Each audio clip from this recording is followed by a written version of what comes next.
Hello and welcome to Jessie Bear Book Club. Today we are reviewing All About History magazine, issue number 124.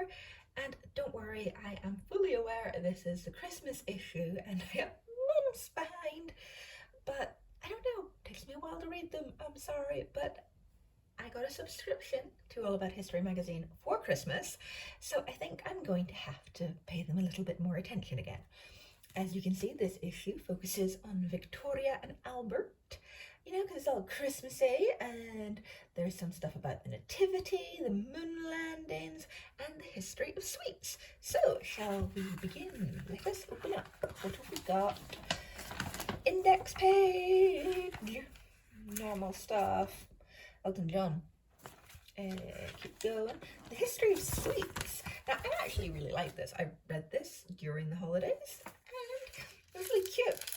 It talks all about the history of sweets and how lots of sweets were originally made as medicine. So like throat lozenges and stuff. It talks about the history of Turkish Delight, which I hate. I do not like Turkish Delight. I mean, the disappointment you feel after reading The Lion, the Witch, and the Wardrobe, and then you get Turkish Delight, and you're just like, oh my god, he gave up his life for this? Ugh. But it was interesting. It fries chocolate creams. I love all the old adverts for chocolates. Turning the page, a Victorian sweet shop, and I love going into old style sweet shops. Unfortunately, the old style sweet shops in Belfast recently closed because not enough people were going to it. It made me sad. And then we got the Halwai Indian sweet maker. I was reading The White Tiger when I read this, so it made sense to me. And then psychedelic Pez dispensers. Cool, right? I had no idea Pez dispensers were originally designed to get people to quit smoking. Isn't that really cool? And the psychedelic ones are worth quite a lot of money. Didn't know that either. And then famous people who made sweets. I liked these two, the Macintosh toffee people. You've got the Fries family, and there's like the Hershey family as well somewhere else, and like Reese's. But I don't like the Hershey's. I went to Hershey World in Las Vegas, and I just don't like Hershey's. I don't like them. I'm sorry, I don't. I think they're disgusting. American candy is not very nice. I don't know why people love it so much, but it was good. And Roundtree, my mom loves Fries chocolate creams. And then there was a history of sugar, which was very depressing, and candy cigarettes. Does anybody else remember those?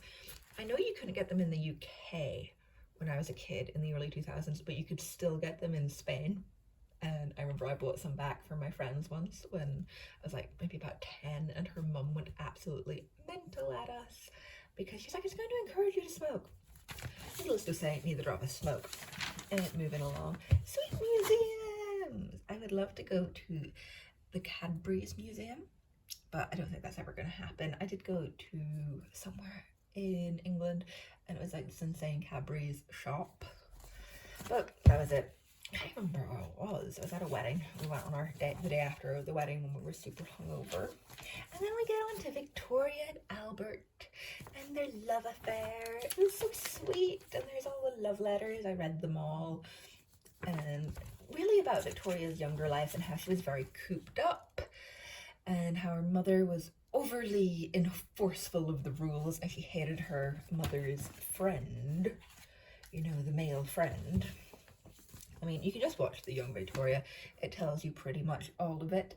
And then it talks about her having the babies. And the thing that was really interesting was it's talking about how her personality changed majorly after she had her children.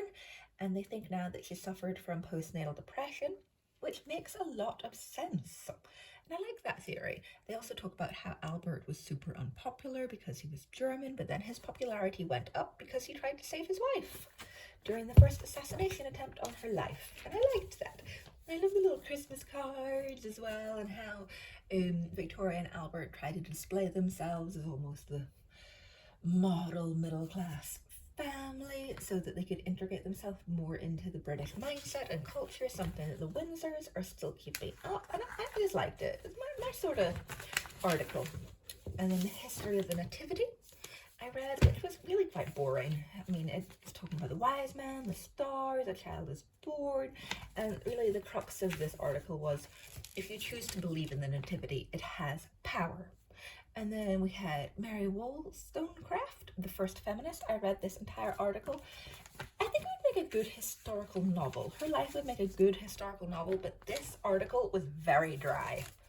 Who was it who wrote the article? I don't want to like name names. Arissa Lomba? I don't know. It was so dry. It could have been a really interesting article, but the way it was laid out wasn't for me. And I thought the most interesting part was finding out that she is the mother of Mary Shelley, you know, who wrote Frankenstein. Could be a much better article, and I'm sure it's a very interesting historical novel out there about it somewhere. And then Christmas folklore, of course, we have Krampus and Krampusnacht, which I really want to go to in Austria sometime. Then we have all the other ones. We've got the trolls, the Yule cat. These guys are the Icelandic trolls of Yule. Oh, and the Yule lads. I read all of these. They're quite cute. And that like crazy horse skeleton that's meant to come to your house if you live in Wales for New Year. It was just nice. Like lots of different little like, you know, folk tales, samurai. I'm not gonna lie, I didn't read this. The last few history magazines I have got and read, there have been articles about samurai, which is interesting to an extent, but they tend to repeat themselves, so I just skimmed it. And then we had the moon landing, which was okay. A bit disappointing because they were talking a lot about the, you know, new flight to the moon that was meant to happen, I think in December, which then didn't happen. I was a bit disappointed, but, you know, I'm not really a space person. The best Christmas gifts, I really wanted that little diary, but it was £12 and I wasn't going to pay that, so not happening. Subscription to the magazine, which I actually got from my lovely boyfriend, Cormac. I don't do battle reports. We have spoken about this before, so that didn't get read either. Moving along, more battle reports, moving along. Wall Street crash of 1929, really interesting. It was a what if, so what if the Wall Street crash hadn't happened? And it was interesting. It was saying that if the Wall Street crash hadn't happened, the Second World War never would have happened, because American banks wouldn't have had to call in their loans to Germany, because Germany took lots of loans after the First World War because they had the harsh peace imposed on them. It was good. I really, really liked it. And I did, you know, like the Great Depression for GCSE, and this was something that was talked about in this, but, you know, covered it in more detail. I liked it. And I don't normally enjoy the what if bits of these magazines, and then we had this. It'll all be over by Christmas, which was really sad. I mean, if you know anything about the First World War, it's simply depressing.